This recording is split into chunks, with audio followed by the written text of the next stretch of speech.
Hi everyone, welcome back to my channel. আজকের ব্লগটা এই বিকাল থেকেই শুরু করলাম। আজ 22শে মার্চ, ঘড়িতে ওই 4:30-5টা বাজছে। তিশাতিনার ঠান্ডা লেগেছে, তাই আমি একটু কাড়া বানাতে দিচ্ছি। ছাদে শুধু আমারই জামা কাপড় আছে, আর কারণে জামা কাপড়গুলো তুলবো। এই গাছটা ভালো করে দড়ি দিয়ে বাঁধতে হবে। গাছটাকে নিয়ে যাব কালকে লক্ষ্মীপুর, এটাকে ভালো করে বাঁধতে হবে। এই গাছগুলো দেখে একটু জল দেওয়া হয় কিনা। যদিও গাছের গোড়াগুলো ভেজা আছে, দেওয়ার দরকার পড়বে না, তাও দেখি একটু যদি দিয়ে দেওয়া যায়। এই যে সব গাছই ভেজা আছে না, দিয়ে আর কি করবো। দিব্যেন্দু তো এমনি 2-3 দিন পরে ফেরত চলেই আসবে, ও এসে তারপর জল দিয়ে দেবে। চলো তাহলে বাকি কাজগুলো করে নিই। দেখো তো এটা র্যাপ করাটা ঠিক হয়েছে কিনা। এরপর আর গাছটার কোনো ডালপাল ভাঙার কোনো ভয় নেই। গিয়ে গাড়ির পিছন দিকে দিয়ে পিছন দিকটায় ভালো করে শুইয়ে রেখে দিলেই হবে। ওপর থেকে গাছটা নিয়ে এসে নিচে এই প্লাস্টিকটা দিয়েও র্যাপ করে দিয়েছি, যে পাতাগুলো ছিল নয়তো সেগুলোও নষ্ট হয়ে যায়। নিচে এসে দেখছি কাড়াটাও পুরো রেডি হয়ে গেছে। তিশাতিনাকে এরপর এটা ছেঁকে দিয়ে দিলাম। আর টিনা আজকে একটা ড্রয়িং করেছে, দেখো তো ড্রয়িংটা তোমাদের কেমন লাগছে। আজ সারাটা দিন ওই ড্রয়িংটার পিছনেই সময় দিয়েছে। চলো বাকি কাজ কমপ্লিট করি, একবারে কাল সকালেই দেখা হবে।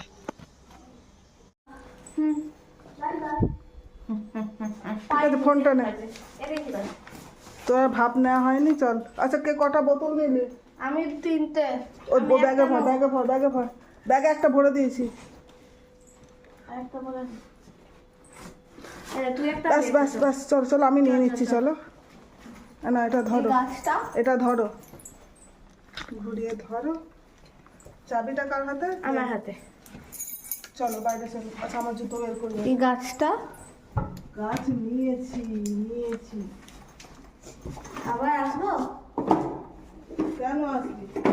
গুড মর্নিং এভরিওয়ান, আজকে নেক্সট ডে। তোমরা হয়তো বুঝতে পারছো না, কাল থেকে শুধু যাবার কথাই বলছি, কিন্তু কোথায় যাচ্ছি বুঝতে পারছো না। তিশাতিনাদের যেহেতু পরীক্ষা হয়ে গেছে, তাই কোথাও তো যাওয়া হয়নি, তাই বাড়ি যাচ্ছি, মানে আমার বাড়ি যাচ্ছি। তবে ডাইরেক্ট আমার বাড়ি যাব না, তার আগে আমার 2 দিদি বাড়ি যাব। এক আমার জেঠুর মেয়ে, আর একটা হচ্ছে আমার মামার মেয়ে। আমরা আমাদের গাড়িতেই যাব। দিব্যেন্দু আগেই চলে গেছে, আরো 2টো গাছ নিয়ে যাচ্ছি। সেই 2টো গাছ নিয়ে আর ব্যাগগুলো নিয়ে ও চলে গেছে। টুকটাক যেগুলো রয়েছে সেগুলো আমরা নিয়ে যাচ্ছি। আবার ফোন করছে। বলে দাও।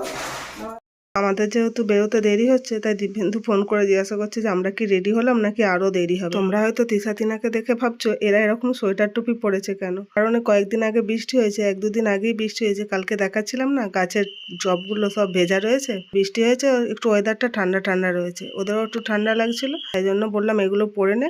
আমাদের গ্রামের দিকে তো একটু ঠান্ডা ঠান্ডা থাকে, ওখানে হয়তো যদি আরো বৃষ্টি পড়ে তাহলে তো আরো ঠান্ডা হয়ে যাবে, তখন আবার অসুবিধা হবে। এগুলো হাতের সামনে থাকলে সুবিধাই হবে। আর দিব্যেন্দু সব নিয়ে চলে এসেছিল, কিন্তু ঠিকঠাক করে রাখতে পারছে না, তাই আমি এসে একটু হাত লাগালাম। আর গাড়িটা এখন বেশ কিছুদিন গ্যারেজের মধ্যে থাকবে না, তাই দিব্যেন্দু এখন গ্যারেজটা বন্ধ করে দিচ্ছে, আর আমি এখন তাহলে গাড়িতে উঠে পড়ি।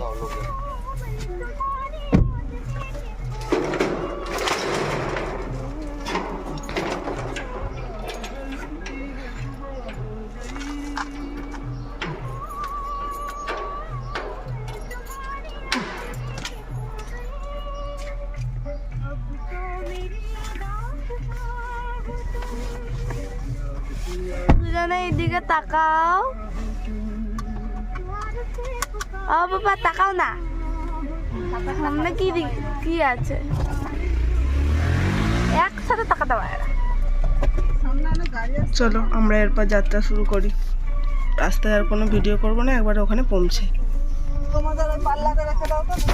এই যে এখন কামারপুকুরে পৌঁছে গেছি। আমার জেঠুর মেয়ের বাড়ি কামারপুকুর। আর ওই যে ব্লু কালারের একটা ড্রেস পরা বাচ্চা ছেলে আছে, ওটা হচ্ছে আমার দিদির ছেলে। ও হচ্ছে আমার তিশাতিনার থেকে 2 দিনের ছোট। আমি দিদি বাড়ি কখনো আসিনি, এই ফার্স্ট টাইম আসছি।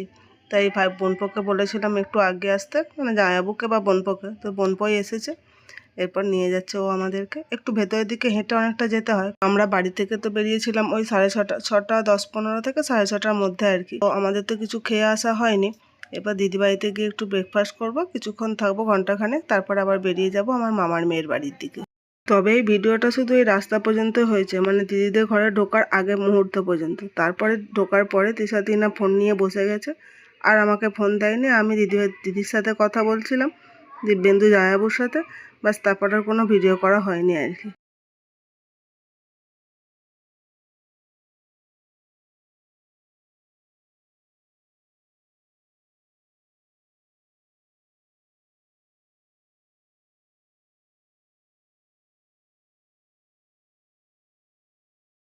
মানে ঘরটা দেখতে পাচ্ছ, ওই চণ্ডীচরণ লেখা আছে, ওই বাড়িটা হচ্ছে আমার দিদি। জামাইবাবুও বাইরে দাঁড়িয়ে আছে। 1.5-2 ঘন্টা মতো দিদিদের বাড়িতে ছিলাম, এখন বেরিয়ে পড়েছি। জামাইবাবু আর আমাদেরকে একটু আগে দিতে যাচ্ছে। তিশাতিনা, দিব্যেন্দু, জামাইবাবু ওরা আগে যাচ্ছে, আর এখানটা দাঁড়িয়ে ছিল, ওদের একটা গাড়ি ছিল ওখানটায় আর কি, সেটাই দেখাচ্ছিল।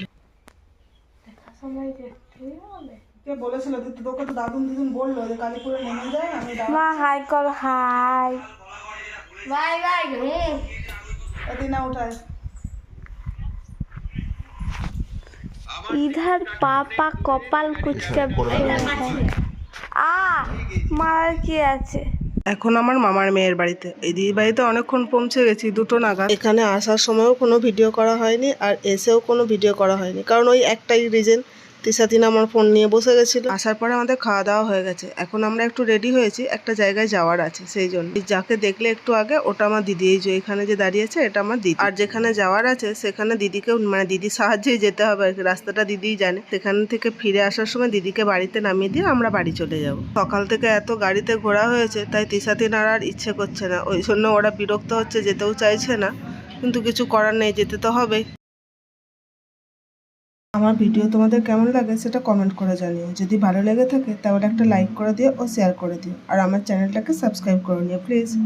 আমরা এখন বাড়ি যাওয়ার জন্য বেরিয়ে গেছি, আর এদিকে এখন রাস্তাতে দেখতে পাচ্ছ সব চারিদিকে আলুর বস্তা, কারণ আলু খোলা হচ্ছে তো জমিতে, অনেক জমিতে আছে এখনো অনেকটা খোলা হয়ে গেছে। ভিডিওটা তাহলে এই পর্যন্তই, দেখা হবে নেক্সট ব্লগে। ভালো থেকো সকলে, টাটা।